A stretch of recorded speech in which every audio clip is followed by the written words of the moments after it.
Good evening, members of the audience, staff and council. May I have a mover and seconder to call the meeting to order, please? Deputy Cabral, Councillor Fisher, that the regular meeting of the Council of the Township of Springwater of December 21st, 2022, almost 2023, come to order at 6 p.m. All those in favor? 6:30. Thank you. I'm going to get it all wrong. I'll get better as it goes on. Council, are there any disclosures of pecuniary interest this evening? And seeing none, at this time, I would ask that MP Shipley come forward to do a presentation to council. And this is MP Shipley of Barrie, Springwater, Oro-Medonte. Please come forward. In his form, we did text him to let him know that we didn't want to leave him out. So.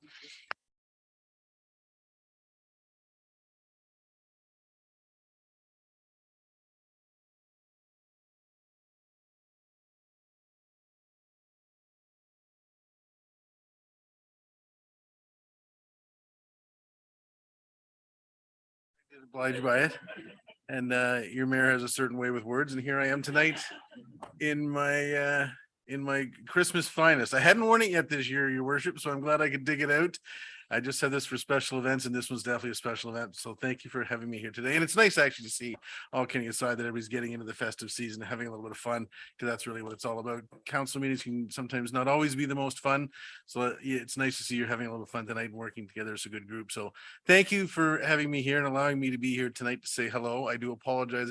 I've been a little remiss in getting out here. I haven't been in Ottawa since you've all taken office. I had some staff out here for your inauguration, but I wanted to come myself tonight and say congratulations and welcome, and let you know that I will be here for anything you need, any questions, any calls. I'm always available. Even when I'm in Ottawa, most of you have my cell phone. If you don't, I'll give it to you. Not here on the cameras, but I'll give it to you in private. But I do mean that. I have excellent staff too. I was on Barrie City Council for 9 years, so I know the type of job that you do. I think sometimes municipal politics is, I'm going to put myself down here a little bit, but sometimes the most important. It really is boots on the ground, wheels hit the road. It's where people, it's their day-to-day lives. It's their roads, it's their garbage, it's their water, it's their wastewater. A lot of people don't know what federal politicians do, and sometimes I'm still trying to figure that out myself. But municipal politics is really important, and I'm here to help in any way. And please use me as a resource, or my staff, not just my staff, but in Ottawa, we do have the Library of Parliament that we can look up many issues for you if you're ever looking for different types of grants or any issues that are going on. It's a great resource, so please feel free to reach out anytime. But I do want to congratulate each and every one of you for your elections. I know election time is always a very stressful time and a tough time. I've been through many of them myself, but it's always worth it. And good luck to all you in the next 4 years. I did present some scrolls there on your desk. I know I had given out a couple already, but I think we're gonna do a picture with them all later. So I thought I'd bring an extra one just to have the pictures there. So I am here too.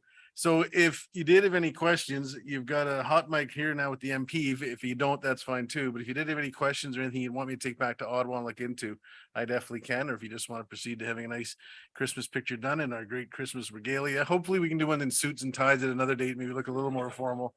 But if you did have any questions at all or any comments, I'm here now. If you did want to throw anything at me, I'm pretty open to take them. Council, is there any questions at this time, or we can proceed to our lovely photo here? All right, we will come out onto the other side, and please join us. Congratulations. Thank you. I look forward to working with all of you over the next 4 years. Thank you. Thank you.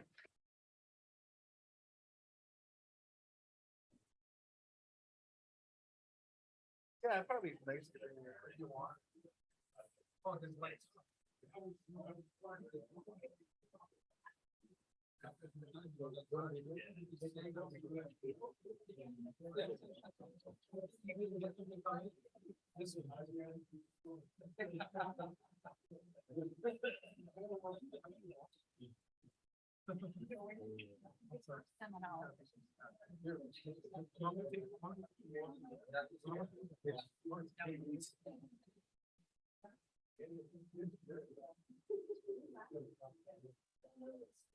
There we go. Thanks, guys. 1 second.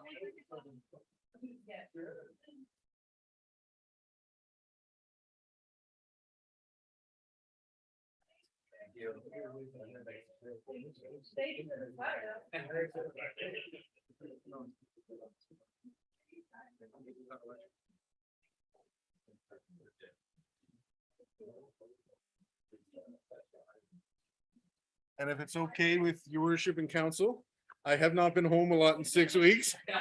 I would promise my wife I would be home in good time, so I'm gonna excuse myself from the rest of your meeting, but good luck in your meeting tonight. There you go. Thank you. Thank you, council. I will now call upon Denise to present the delegation regarding the Sarah Vista long-term care. Thank you. Oh, and I'm sorry, I don't have the second name. If you can, well, thank you. No problem. So Clerk Chaperone will be sharing it just momentarily here.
requirements, we are only holding 46 beds now, which means we can only accommodate 46 seniors. It is what we call a Class C home due to the age and the infrastructure of the building. The existing bed license expires in June 2025, and that's why we are bringing forward the redevelopment of a new home on the access land on the same site. Next, please. So a quick overview on the new project. The new project will take place on the access land, same address.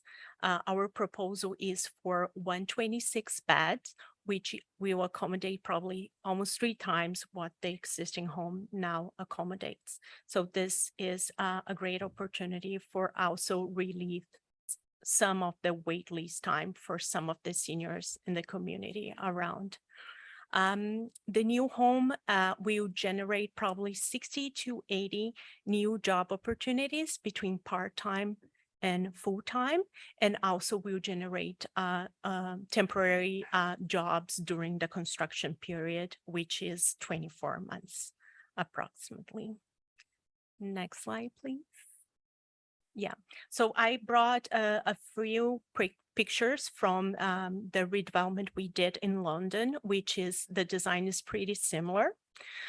So it's a 2-story, what we call a K-shape. Next, please. So here's some of the pictures, the entrance. Next, please. Yeah, the new dining area, reception. Next, please. The security courtyards. Next, please. And most important, the bedrooms itself. So the new home will accommodate what we call private and semi-private bedrooms, which will accommodate 1 senior or 2 seniors the most. Those are some pictures of that. Next, please. So here is our timeline. So as I mentioned, the existing home, the bed license, will expire in June 2025, and that's why this is a very critical date. If by then we don't have the new home built, we will unlikely have to relocate the seniors to other homes, probably away from the community that they lived on. So we started the project back in January this year with a pre-consultation meeting with the planning staff. We applied for our site plan back in May, and late September is when we received the comments back from our site plan application. By then, one of the comments that we received and actually extended out was knowing that the water waste treatment plan at the township of Springwater is reaching its maximum capacity, meaning that the developments that are coming forward will have to comply with this capacity. And when it's reached, none further developments will be able to happen until upgrades are made to this plan. So that's why it's very important to us to understand and get this capacity allocation by the next 3 months, so we can proceed with the building permit application and then start construction in July 2023. The construction of the home will take 24 months. We have a vast experience on that. It's a project that we've been doing for quite a while. We've opened, the pictures that I showed you was a home we opened last year, and we have another one ongoing that will be completed summer next year. Okay, so the completion will be summer 2025, where we will be able to relocate the seniors from the existing home to the new home. So now I'm going to pass on to Deborah. She is So going you're probably wondering, so why are you bringing this to our attention? So the matter at hand is that we are waiting to hear back from, we're working with township staff and Ainley, the engineering firm. They're looking to determine if the additional design flow will exceed capacity or if there will be available capacity. If there is in fact available capacity, which we're hoping there is, to accommodate the new facility. The issue that we understand from speaking with staff is that that capacity is issued on a first come, first served basis when site plan approval comes before you. And so this had us worried that there will be a race for servicing capacity, probably by potentially other developers. So we felt that we were compelled to bring it to your attention because we see this as being a larger, perhaps a larger priority, given the potential displacement of existing residents. Also just the broader social benefits for this type of form of development. So we wanted to ask council, kind of put it on your radar, if it's possible to consider any additional capacity requests for that might affect this particular plant could be held and possibly priority given to this facility, knowing that it is coming online hopefully very soon. We're doing our best to address all of the comments. Yeah. Really, this was the only significant comment, and in this case, we're waiting for Ainley to come back to us. We've provided everything we can to the consultants. We're just now waiting to determine if the design flows will accommodate it. Otherwise, it could jeopardize the project. So we're in a bit of a pickle. So we've put together for your consideration as part of our submission. We've put wording together for 2 motions that we would like for you to consider. And I can run through that, or I think it's in your package there.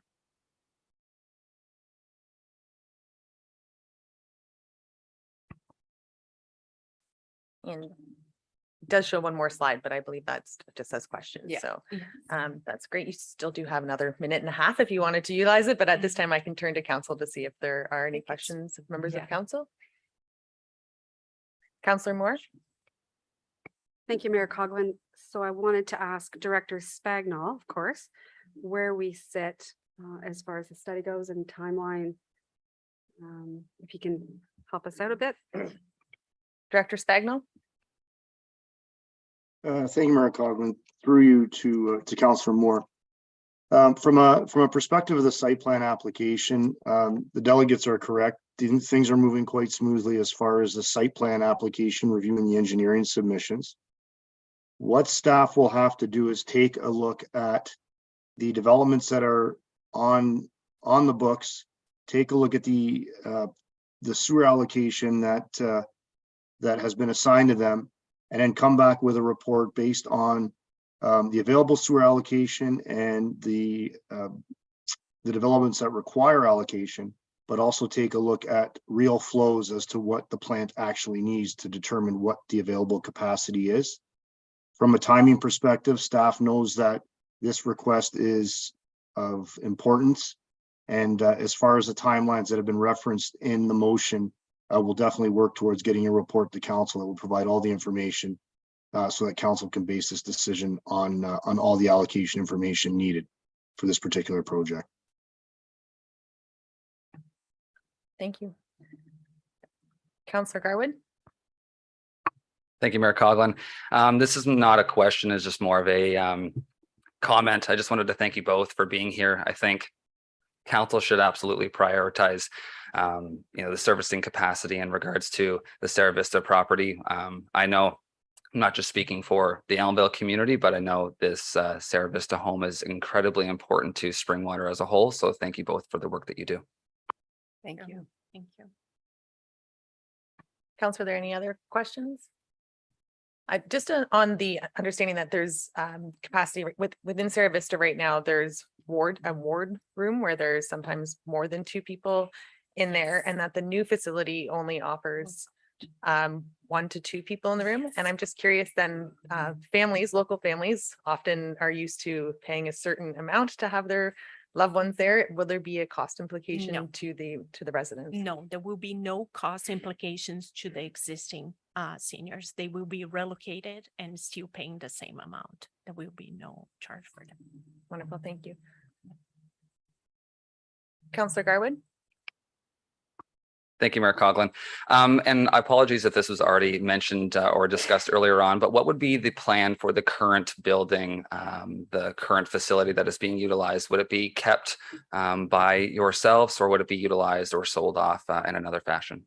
Yeah, at this point, we don't have a clear path what we are going to do. Our intent is to move forward with the new development, move the seniors in. It's important to note that the entire site is zoned as institutional and long-term care use only. So any further use, we would like to sever the lands for sure, but any further use will be brought to council for further approvals. Thank you. No problem. Thank you for that. Councillor, are there any other questions? Deputy Cabral. Thank you, Mayor Coughlin. I'm just brought up the 2 motions here. I don't know if they're available to Director Spagnell, but I wouldn't mind it if he would take a moment to review the second motion to make sure that it's something that is in the purview of council to actually adopt.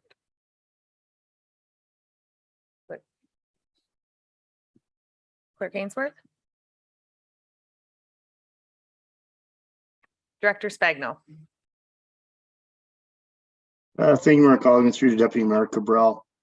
I have reviewed the motion, and I think what I would suggest is that until the report is provided, I guess on the 23rd, that council could resolve under the allocation strategy to allocate the necessary capacity. At this point, it may be premature, but I would suggest that that motion possibly would be deferred until there's a report for council's consideration on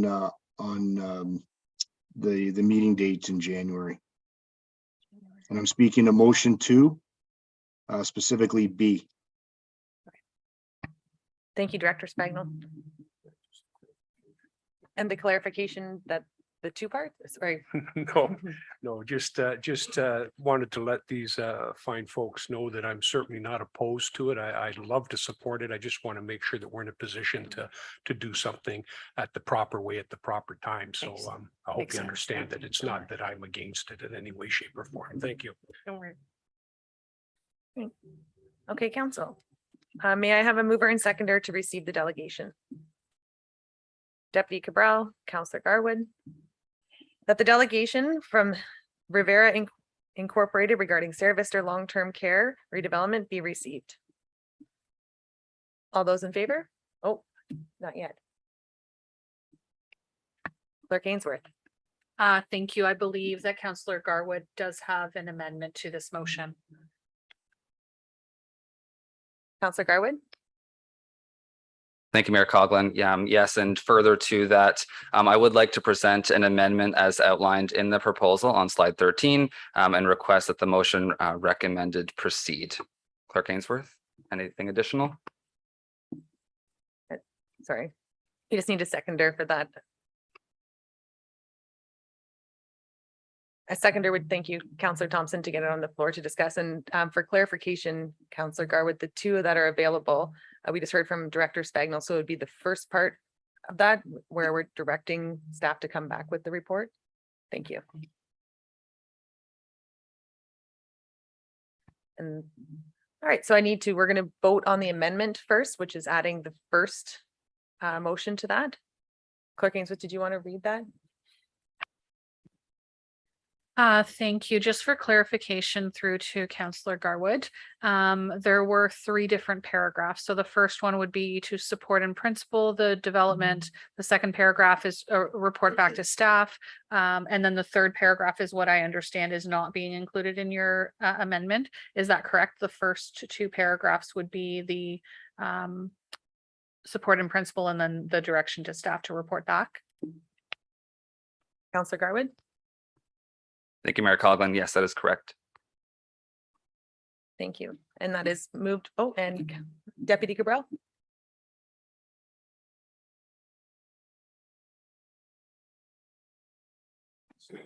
Thank you. Clerk Ainsworth. Thank you. The amendment would read that the motion now before council be amended as follows to add, and that council supports in principle Rivera's proposed development and recognizes the need for Rivera to establish replacement beds in addition to the new beds at 27 Simcoe Street in Elmville within a compressed timeline relative to their existing Ministry of Long-Term Care license expiring in 2025.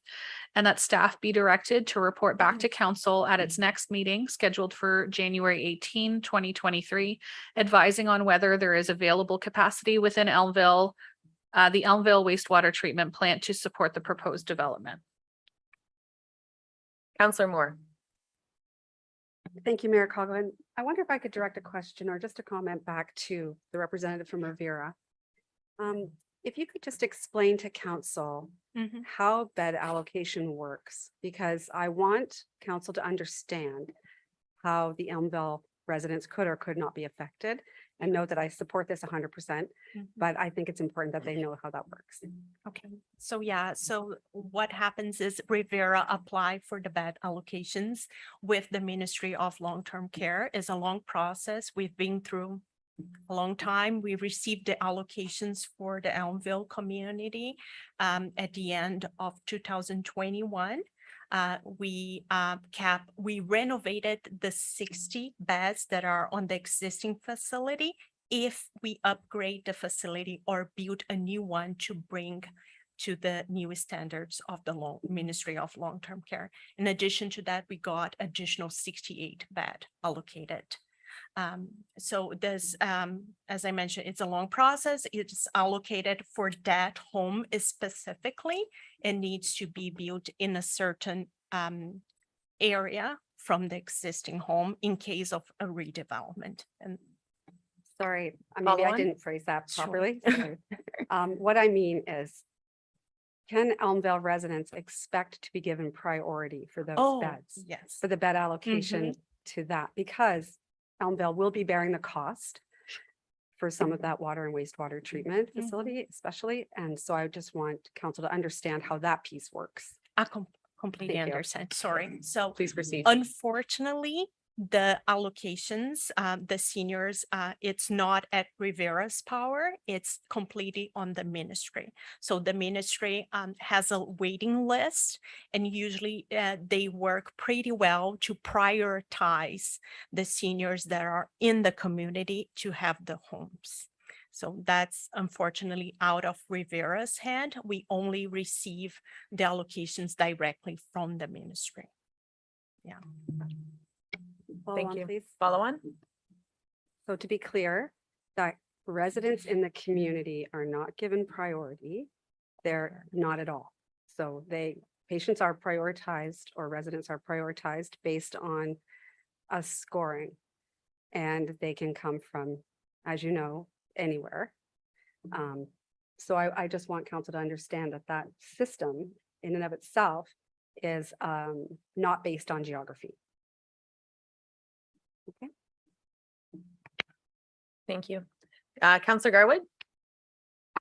Thank you, Mayor Coughlin. And just to clarify, though, the folks that are in those 40 beds currently in the current facility, they would then be transitioned over to the new facility Yes. and they would have priority in Oh, a, in this specific No, sense. Absolutely. Great. And Absolutely. this process would be no different than previous. So if Oh. if you went from 40 to 60 beds, those additional 20 beds wouldn't have priority for Elmville residents.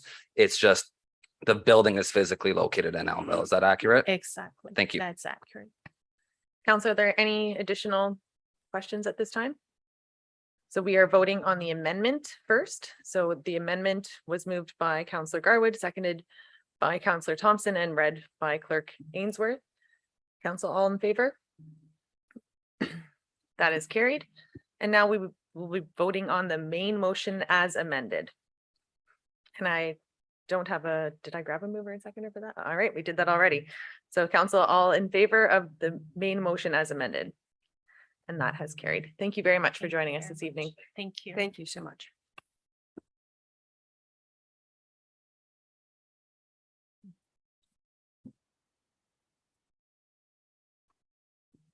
I will now call upon Mark Snaper to present a delegation regarding third-party digital billboards.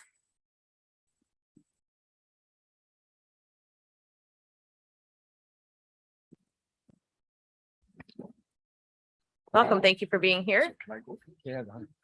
And both mics are live, so if you just lean in, we will be able to hear you quite clearly. Father-son combination, and he's allowed me to go first. Straight, but anyways, I'd like to wish everybody a Merry Christmas, a Happy New Year. And I'm here mainly on behalf of my son, but I'm here for a very important reason. I'd like to quote Shakespeare if I can first, a one-liner. This is, "'Tis a tale told by an idiot, full of sound and fury, signifying nothing." And in my 79th year, I want to make a little difference. And now I've had the pleasure of dealing with Carolyn Mulrooney. We've talked to Doug Ford. I was with him for about an hour at one of the meetings that he had endorsing one of the candidates. They're all for the thing that we're here for today. It's to assist all local towns and the communities that don't have exposure to advertising. And it's a new format, and it's called digital advertising. I've had the pleasure of talking and addressing the Bradford Council. I have a building in Bradford on Yonge Street, and they gave me the consent to put the first digital billboard on my building, on my property. We have subsequently put almost 7 different advertising boards in Bradford and have been approved for 4 more. There's a tremendous, tremendous need for this because we've gone through a global catastrophe for 2 years. It has crippled people, crippled towns. And all of a sudden, we're now facing an inundation of tourism in Northern Ontario over the next few years that is going to be tremendous. They're not going to go to Europe. They're not going to go on cruises. There's a tremendous backlog of people wanting to sort of keep in their own backyard. And to facilitate that, there's bylaws that are preventing the ability of towns everywhere from trying to get on the information highway. And I think council, it's important to realize how many professionals, how many businesses, and how many people are trying to get on that bandwagon. My son is inundated with people right now that want to advertise, and he can't facilitate them fast enough. So I'll leave it for my son now. He was approached by a gentleman that has a business in Bradford but also is building 2 plazas and investing millions of dollars in the town of Elmvale to put up a digital billboard there. Now, the cost of a digital billboard today is in the vicinity of $150,000 to $250,000. It's not a small investment. And if somebody wants to do that kind of investment, it would take the endorsement of council as well as the changing of the bylaws to permit it. And that's what we're here for to discuss. His success story is the second part of this presentation. Thank you very much for hearing me out. Okay, thank you, Doug. And yeah, we can start the presentation. So I own Eye Candy Ads, which we were established in the great year of 2020 in February, a month right before COVID came and showed its ugly face in Canada. And I started my business hoping that I would be able to facilitate a lot of different kind of advertisers, that everybody from the Walmarts to the Tim Hortons. And as soon as COVID came, I quickly learned that nobody was doing any advertising at all. So I went door knocking to pretty much every small business in Bradford, and very, very quickly was I able to fill up my first billboard that I had there. And that's where I realized that not only trying to help facilitate advertising for small businesses is important, but there's a need for it. And there is no ability for small businesses to be able to facilitate outdoor advertising at a cost-effective rate. So if you'd like to go to the next slide, please. So just a little about me, where what was once impossible is now possible to have cost-effective advertising for small businesses and services. And a little picture of me in front of my first billboard, which is on Bridge Street coming in from Newmarket. And then on the right, I won an award for startup business from the local Board of Trade. And that award actually ended up getting me a little bit interested in what boards of trade are. And now I'm one of the directors of the Bradford Board of Trade, as well as the VP of marketing for them. So definitely my best interests for helping all the different small businesses that we have. So yeah, you can go to the next one. So can you play videos? The left one is a video. No? Okay, so that little video was, we were featured on CTV. So what I started a program called the Youth Entrepreneur Program. What I done is I put a bunch of local businesses together to help with the ad that you can see on the right. It says sponsored by. One of the main sponsors right after we had Adam was Scotiabank as well. So what the Youth Entrepreneur Program was any youth under 18 that wanted to start a small business, we made free ads for them. We posted it for free for a month on our billboard, and all of the sponsors gave the ability for that youth to be able to ask questions about how to start a small business. And they were able to go with their parents to Scotiabank, which was one of the main sponsors, and open up a small business account with their parents. And it gave them an opportunity to learn about business in small towns and for kids to be able to open their business. So that was one of the opportunities or one of the programs that we have. Yeah, you can go to the next slide. Thank you. So some notable projects we've done, some local fundraising during COVID. There was a Zumba studio that was going out of business, and we did some free advertising for them in order to facilitate getting her some income through doing Zumba classes. And she was able to, maintain and be able to stay alive during COVID. One of the big programs, which I still do today, the next one is called the Free Youth Birthdays. So I do any kids under 18 that it's their birthday, we post for free on all of our billboards. And that started because during the beginning of COVID, one of my friends, their 3-year-old's birthday had come, and they were sitting on the edge of the driveway waving at their friends. And luckily with him as my dad, when I was 9 years old in grade 4, he said, "How many kids are in your class?" And I said, 32. He said, "Well, invite them all. Here's invitations to your birthday." And I had 32 kids, everybody at my party, and it was a great time. And seeing my friend have her 3-year-old sitting at the edge of a driveway was beyond something I can understand. It was a shame that was their birthday. So I took it upon myself to do these free birthday ads, and I've done 750 so far, and they're counting. I do up to 3 a day on all my billboards, and that's just one of the programs that I do. I've done free lemonade stands, so any youth that have things like lemonade stands, I do advertising. Everything from animal birthdays to anniversaries. We help support the women's rights in Iran with the march that happened in Richmond Hill. As well as the Youth Entrepreneur Program, which that's another girl who was part of the program. And you can see some of the local businesses that are sponsors of it, as well as family celebrations. And that's just some of the programs that we do for free through our company. And you can go to the next slide, please. Some notable awards. from Scott Davidson. Him and Caroline Mulrooney in the same year gave me Startup Business of the Year, as well as from the local Board of Trade. So I had won startup business from some of the things that I've done within the town of Bradford. Yeah, you can go to the next slide. Some notable letters that we've gotten. I wish I was able to fit some more on here, and I wish it was legible, but the Bradford Lions had thanked me for doing some free advertising for them. The Employment Ontario, which is Contact Employment, they're located in Bradford, been there for 40 years. I did some free advertising for events that they had and worked with them. And then the next one's one of the business owners that I do advertising for. All letters thanking me for the work that we've done for them and how we work with the community to try and help facilitate advertising for, meaningful corporations and meaningful non-for-profits and charities. And you can go to that next one, please. I wish I had a lot of room on here, but these are just some of the articles that we were featured in. On the left was the Youth Entrepreneur Program, which we were on the front cover of the Simcoe newspaper. The Youth Entrepreneur, that's in the Bradford, the Barrie Times.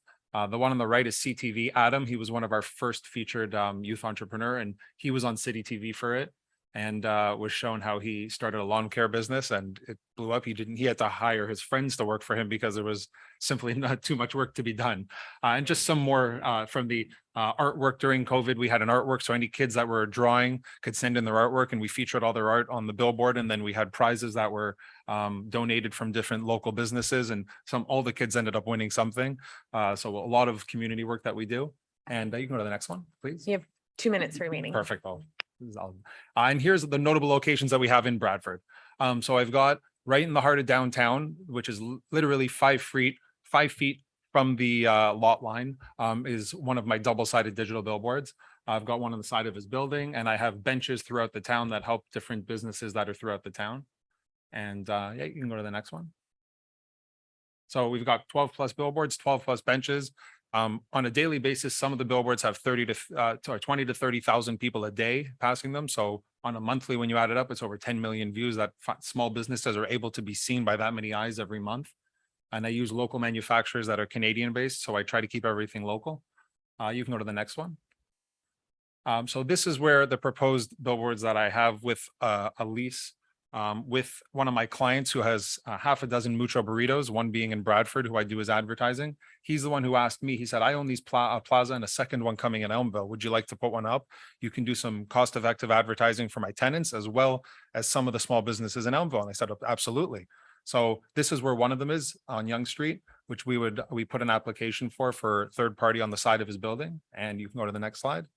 And the second was to have a double-sided, which is coming into Elmville. This is his second proposed property, and to have a digital with a static on the other side. So this would help facilitate all the traffic that comes into Elmville and showcase the different small businesses via third party on the billboard that we'd like to have there. And that's the next one, if you like. So any questions that council would have for me at all? Thank you very much for your presentation, Council. Are there any questions at this time? Councillor Garwood? Thank you, Mayor Coughlin, and thank you both for coming this evening. A question that I might have, and it might be a silly one, but is there some sort of a large glare that would maybe be distracting to either homes in the area? I know there's also a development that is being proposed around kind of behind that Tim Hortons location. So there will be future folks living around that space. I myself live just around the corner, so I know it really well. Could you just give me a bit more information on that and how that looks in the evening? Yeah, absolutely. So, well, I'll just say one thing quickly.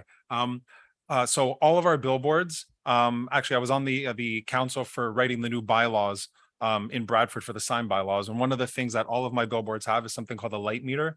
So the light meter, what it does is adjusts the brightness of the billboard specific to the time of day. And what that does is it'll be dimming it to lessen what a street light would be.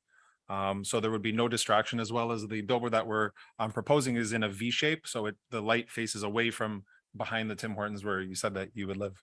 And go ahead. Well, I was going to say that if you look at the scope of the industry of digital billboards, now the 7th richest man in Canada is Jim Pattison. It's such a business that it's in demand that it will create tremendous opportunity.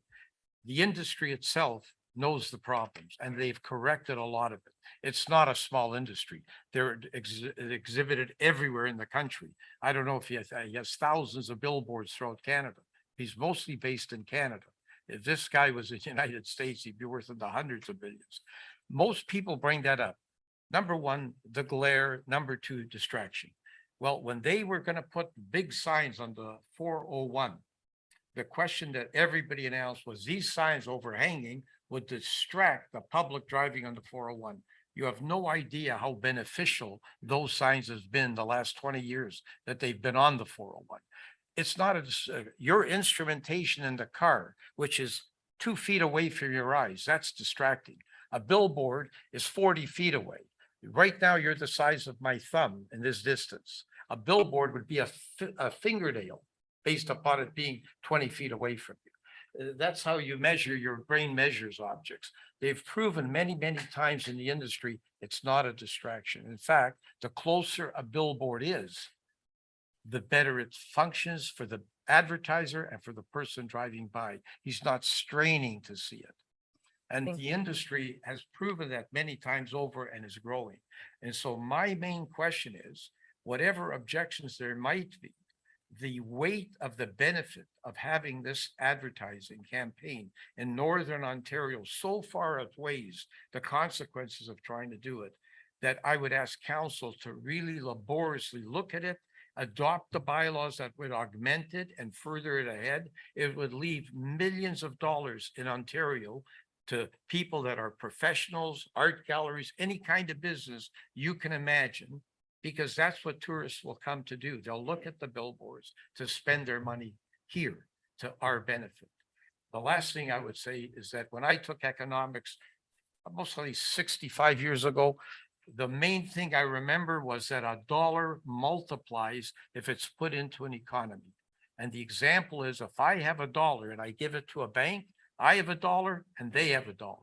Then if they give 50 cents to a guy who's building a building, he has 50 cents. So that $1 multiplies in the perception of an economy. And that's how GDP grows. You take out the dollar from the economy, it sucks back the advantages. So this industry of advertising will put millions and millions of dollars into Northern Ontario. And that is for renters, people that want to stay overnight, whatever they want to do. They'll see an interest that they have and they'll take advantage of it. And that's the way that, and that's Ford's main idea. When we discussed, he said, think of the money that these people are going to generate in Northern Ontario. My apologies. I am going to interrupt you, and I do appreciate the lesson and the information here, but I'm just going to make sure that there's no other comments or questions from council. We do have other people here this evening. Council, are there any further comments or questions pertaining to? May I have a mover and seconder then, please, to receive the delegation from the third-party digital billboards? Deputy Cabral and Councillor Garwood, that the delegation from Mark Snaper regarding the third-party digital billboards be received. All those in favor? And that is approved. That is carried. Thank you. Thank you very much for your time. Thank you.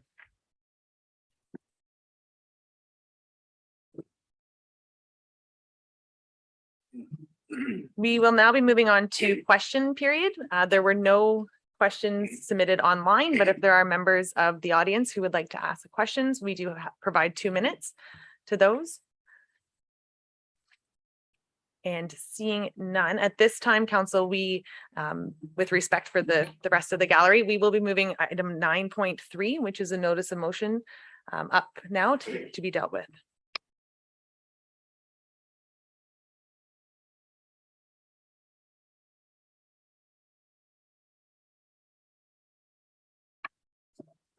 Item 9.3 has been moved by Councillor Moore, and may I have a seconder to get it on the floor, please? Deputy Cabral, and I will now turn to Councillor Moore for her notice of motion. Thank you, Mayor Coughlin. The recommendation is that whereas a notice of motion was presented and carried at the November 23rd, 2022 regular meeting requesting a legal opinion regarding an interim control bylaw related to aggregate productions and land uses. And whereas council received the legal opinion in closed session on December 7th, 2022. And whereas council was advised that the Planning Act, Section 38, bracket 7 regulates that where an interim control bylaw ceases to be in effect, the council of the municipality may not, for a period of 3 years, pass a further interim control bylaw that applies to any lands to which the original interim control bylaw applied. And whereas the Township of Springwater adopted bylaw 2020-041 interim control bylaw cannabis cultivation and production on June 3rd, 2020, which covered all lands within the township for a period of 1 year. And whereas an extension to bylaw 2020-041 was adopted through bylaw 2021-067 on June 2nd, 2021 for an additional period of 6 months. Be it therefore resolved that due to the restrictions noted in section 38 bracket 7 of the Planning Act, the Township of Springwater is unable to enact another interim control bylaw until December 3rd, 2024. And further, that a letter be drafted and circulated in the Springwater News and to all residents who submitted comments to the township regarding an aggregate pit expansion. Thank you. Thank you, Councillor Moore. Councillor, are there any questions or comments pertaining? And seeing none, all in favor? And that is carried. Thank you.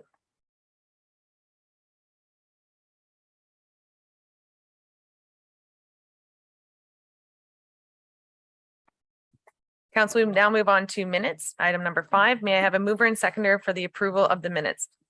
Councillors Fisher and Moore. That the minutes of the inaugural meeting of council on November 16th, 2022, minutes of the special meeting of council of December 5th, 2022, minutes of the special meeting of council closed session of December 5th, 2022, minutes of the special meeting of council of December 7th, 2022, 3:30 p.m., minutes of the special meeting of council December 7th, 2022, 5 p.m., minutes of the special meeting of council closed session of December 7th, 2022, minutes of the regular meeting of council on December 7th, 2022, minutes of the special meeting of council December 12th, 2022, and minutes of the special meeting of council closed session December 12th, 2022. Are there any questions on any of these? Seeing none, all in favor? And that is carried. Moving on to action reports, may I have a mover and seconder to approve the action reports? I'm to get them on the table, right? Thank you. Councillor Moore, Councillor Thompson. Does council want to pull any of these 6.2, 3, 4, 5, or 6 for discussion or redirection? And seeing none, the motion reads that council report that action reports items 6.2 through 6.6 be received and that the recommendations contained therein be approved as presented. 6.2, sale of surplus land policy. 6.3, fill and site alteration bylaw. 6.4, award of consulting services. 6.5, award of tender 2022-40-PW. 6.6, ERO number 0196177. Are there any other questions? No, we've all in favor? And that has carried.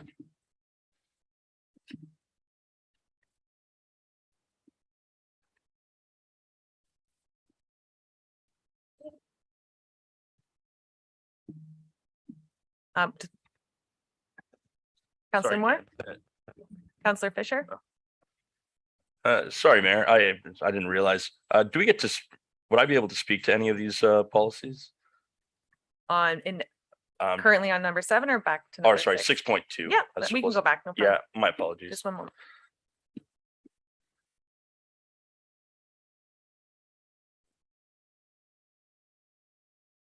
Is it just a question, Councillor Fisher? You're looking No, for no, it's redirect? more of a statement about it. Oh, Actually, absolutely, just thank you. regarding the surplus land policy. I agree with it, and I think there's a lot of merit to it. Also, I believe that it's actually mandatory that we have this done in the Municipal Act, as I've found out. I just caution going forward. We definitely want to, as the land comes forward, excuse me, in phases for us to look at selling. I definitely want to say to council, I would caution rather, how we sell off the property. I believe that we need to scrutinize every single sale and the potential long-term effects of it. I go back to our Craig Road presentation last week. A large piece of land was sold off, I believe it was well over a decade ago, but it now impedes progress on that road.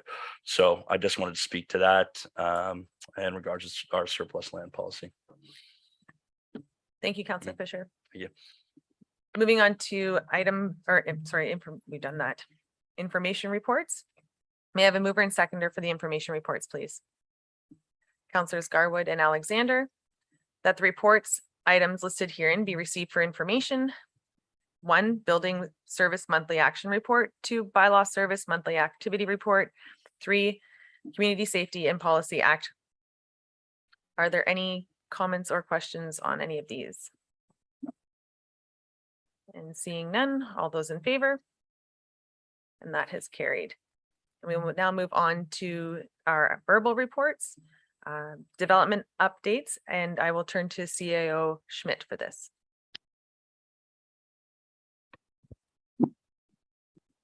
Thank you, Mayor Coughlin. So this past Monday, December 19th, Mayor Coughlin, Councillors Moore and Councillor Fisher, along with former Ward 5 Councillor Jack Hanna, GM Ramdeo, and myself were invited to participate in a ribbon cutting for Midhurst Valley. Dradium, along with its partners from Brookfield, arranged to have a ceremonial key provided to the first homeowner in the mixed subdivision. And Natalie Peters and her daughter Harper graciously invited us to their property to conduct the ceremony. With that, I would also like to take the opportunity to thank GM Ramdeo, Mr. Trevor Harvey, Director Spagno, former CAO Brindley, and many other township staff for their hard work and dedication in achieving this significant milestone.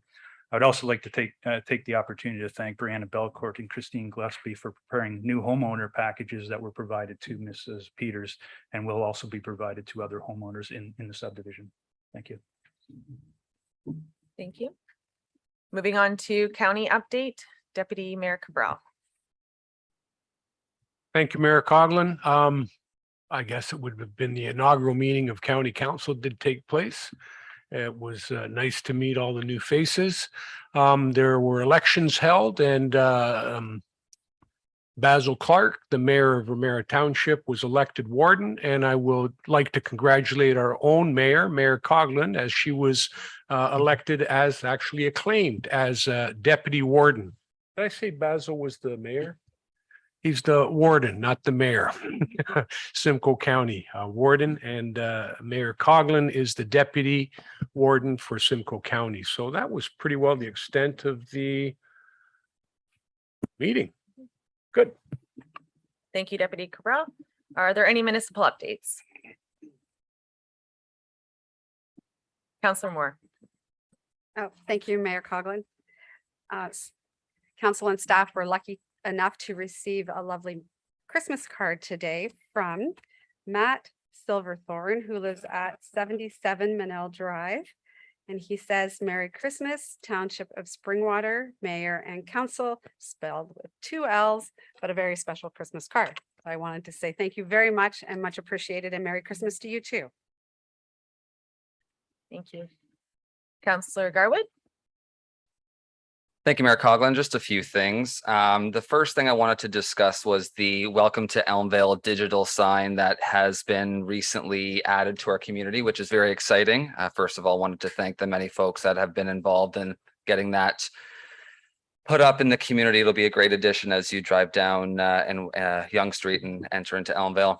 There's been a few questions from residents in regards to the status of the sign and why the old sign has not been removed yet. So I just wanted to let folks know that currently the plan is hopefully for early 2023 to have the old Elmvale maple syrup welcome sign removed and the digital sign be brought into use. Also, if residents do need to utilize that sign, they can still book the Elmvale maple syrup welcome sign. My second item I wanted to mention, unfortunately, is a bit of a sad one. Our doctor in Elmvale, Dr. Harlos, recently passed about a week or so ago.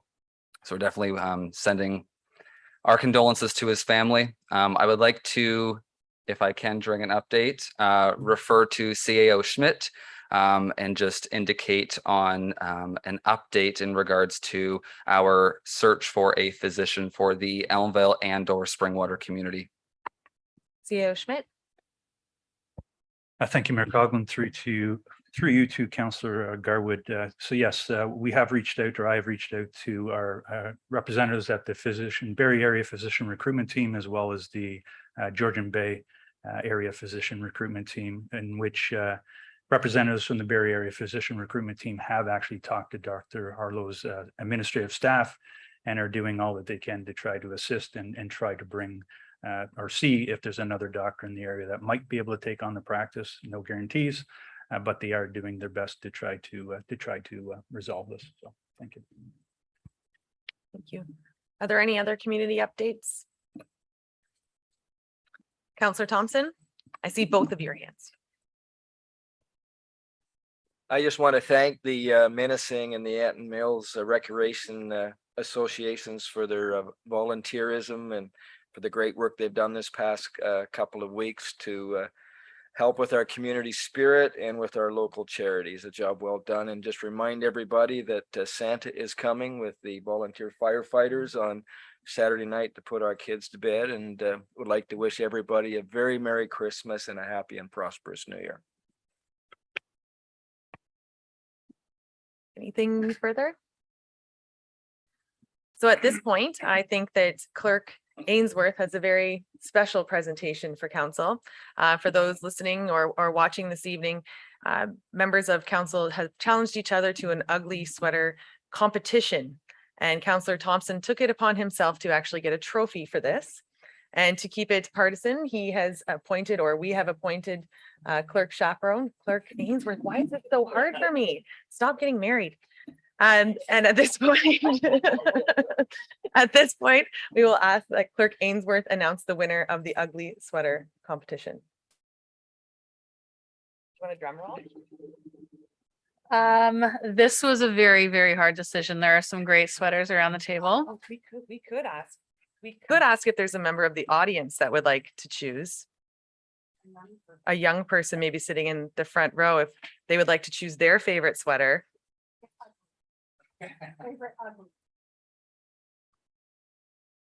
Which one? We would love to, yes. This is just a very narrow sweater.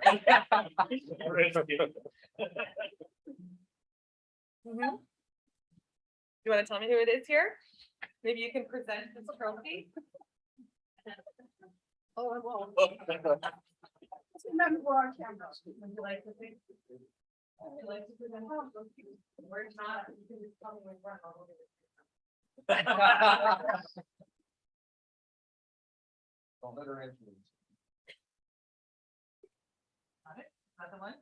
Congratulations, Councillor Fisher.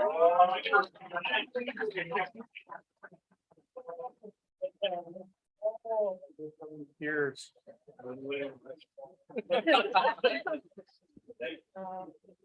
Thank you very much for the audience participation. We're not used to it, so. All right, and are there any other the lights? Any other municipal updates at this time? And seeing none, we will move on to notices of motion. We do have two additional. We've already dealt with one this evening. So the first one will be from Councillor Garwood. And Councillor Garwood, do you have a seconder for 9.1? Recreation, yes, Councillor Alexander. And I will now turn to Councillor Garwood to read motion 9.1. Thank you, Mayor Coughlin. I don't know how I'm going to follow that up, but recommendation, whereas bylaw 2017-079 establishes community recreation associations, and Schedule B of the bylaw establishes the Elmvale Community Recreation Association, CRA, and its terms of reference. And whereas the Elmvale CRA is currently inactive, and whereas community members are interested in reestablishing an active Elmvale CRA, be it therefore resolved that council supports the reestablishing of the Elmvale Community Recreation Association in accordance with the terms of reference outlined in bylaw 2017-079. Thank you, Counselor Garwood. Are there any questions or comments? Deputy Cabral? Thank you, Mayor Coughlin. I just want to know if the process is going to be the same as it was for the other ones. What's the process going to be for bringing it back online? Clerk Ainsworth? Thank you through the mayor to council. The terms of reference for every community recreation association are the same. So whichever one, they all have to follow the same rules. The requirement is that a general meeting be called to note that an election would be taking place. That would be advertised throughout the community. The election would take place at the general meeting, and then the results of the election would then be brought back to council for appointment through bylaw. Thank you. And Counselor Fisher, I saw your hand. Yes, just a question through you to CAO Schmidt. I know a number of years ago, I'm thinking 6 to 8 years ago, money was diverted from different CRAs, I believe Midhurst and Minising, and it was moved around to different CRAs. Would the funds still exist with the Elmvale CRA from that diversion? CO? Thank you, Mayor Coughlin. Through you to Councillor Fisher. Apologies. I will start, and I may have to pass this to Director Radigan. It's my understanding that back in 2017, you're correct, Councillor Fisher, we did go through a restructuring, let's call it, of our community rec associations. And so funds that were still available for each that were raised by each community rec association were put into a reserve fund for them to ultimately use for future purposes. So what the status of those are at this stage, again, I have to defer that question to Director Radigan, but that was the purpose at that time. Any surplus funds were to be set aside into a reserve fund for those specific CRAs to be utilized in the future. Director Radigan?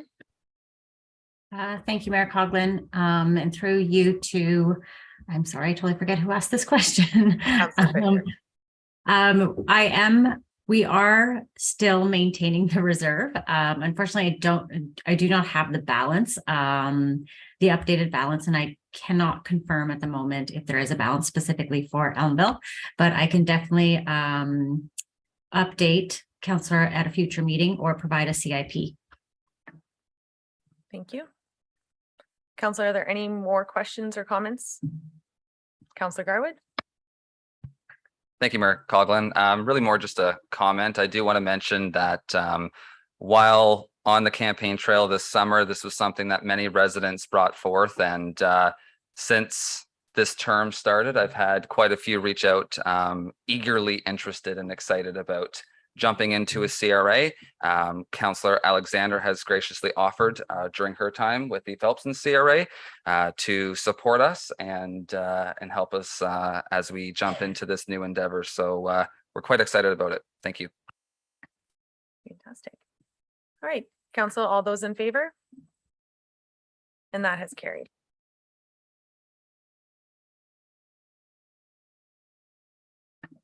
Our second notice of motion is being brought forward by Councillor Thompson. Councillor Thompson, do you have a seconder for 9.2? Councillor Moore, and I will now turn to Councillor Thompson for his motion. Recommendation, whereas in accordance with the Fish and Wildlife Conservation Act 1997, gun hunting is not permitted in the province of Ontario south of the French River unless a municipality authorizes such, and whereas the township of Springwater has not authorized gun hunting on Sundays, be it therefore resolved that staff be directed to report to council regarding the process and relevant details of allowing gun hunting on Sundays within the township of Springwater. Thank you, Councillor Thompson. Are there any questions or comments? Councillor Moore? Thank you, Mayor Coughlin. I am not a hunter, so I don't know any of the rules, but is that something that the township regulates? Or is that something that the authorities, sort of the rangers monitor, or whatever they're called? Clerk Ainsworth, what do the rangers do? MNR? The rangers? Clerk Ainsworth, please. Thank you. There are officers appointed by the MNRF that would be responsible for monitoring this. So they monitor for illegal hunting or poaching and whatnot. It would not be the township. That would be the enforcement agency. The township would simply be the decision-making process on whether Sunday gun hunting is allowable or not.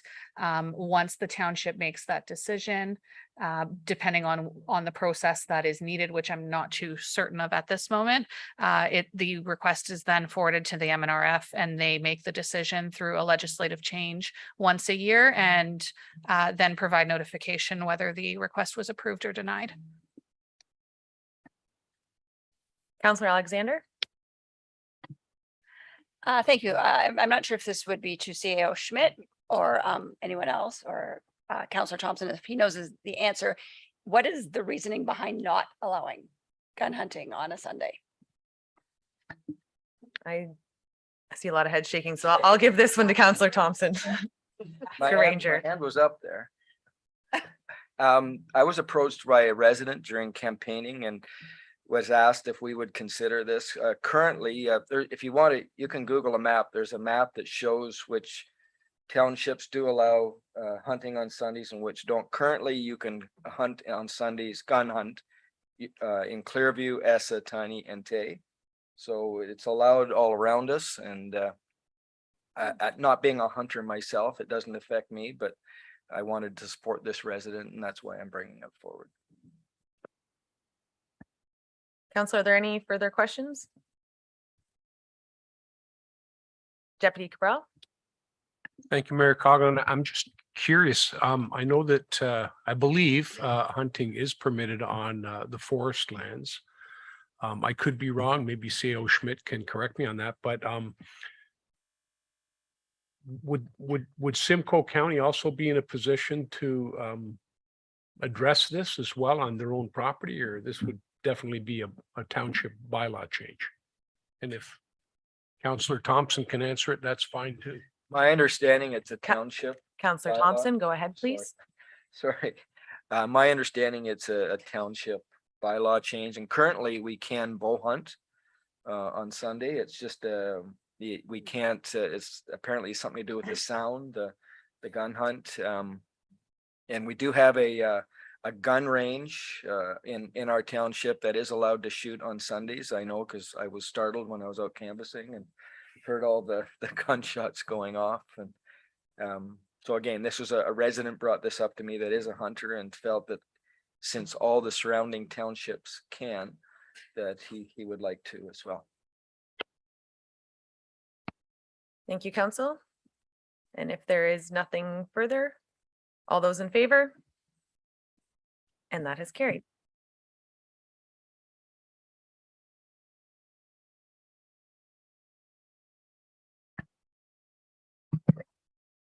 And our last notice of motion is by Councillor Moore. Councillor Moore, do you have a seconder for 9.4? Seeing Councillor Fisher, and I will now turn to Councillor Moore for the motion. Thank you, Mayor Coughlin.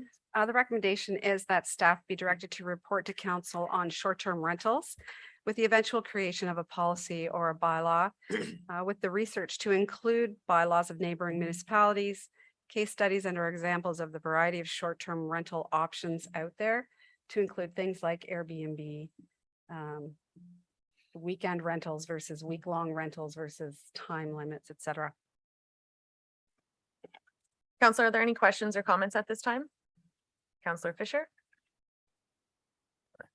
I just wanted to say, I think it'd be really smart for Springwater to get ahead of the curve, particularly with our growing population and newer subdivisions coming in, to adopt a bylaw that oversees and regulates short-term rentals. There's lots of benefits that come with short-term rentals, and there are lots of drawbacks. One thing, affordable housing, we speak about this all the time. A lot of the Airbnb units that we're seeing in subdivisions these days are actually, finished basement apartments or nanny suites. When they're rented out, they actually take units away from renters, right? So when we talk about affordable housing, often it can rob residents of affordable housing. Also, too, when it's not regulated, it can hurt home values. And frankly, if you look to the south, many unregulated or poorly regulated short-term rentals. They sort of become a haven for nefarious activity. So I think it'd be very smart for us to adopt it. And actually, in my research, Tiny Township has adopted this. They have a minimum of 6-day rentals up to a maximum of 28. And I think if we were to take a look at something like that or mandatory licensing, we could be ahead of the curve and we wouldn't be playing catch up 1 or 2 years from now. I support it. Any other comments or questions from council? Seeing none, all in favor? And that has carried. We'll now move on to items for future consideration. Council, are there any items for future consideration this evening?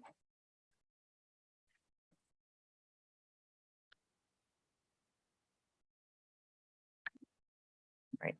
Before I move on to items for future consideration, are there any other notices of motion for this evening? And seeing none for that, and I'll go back to future consideration. Seeing none again.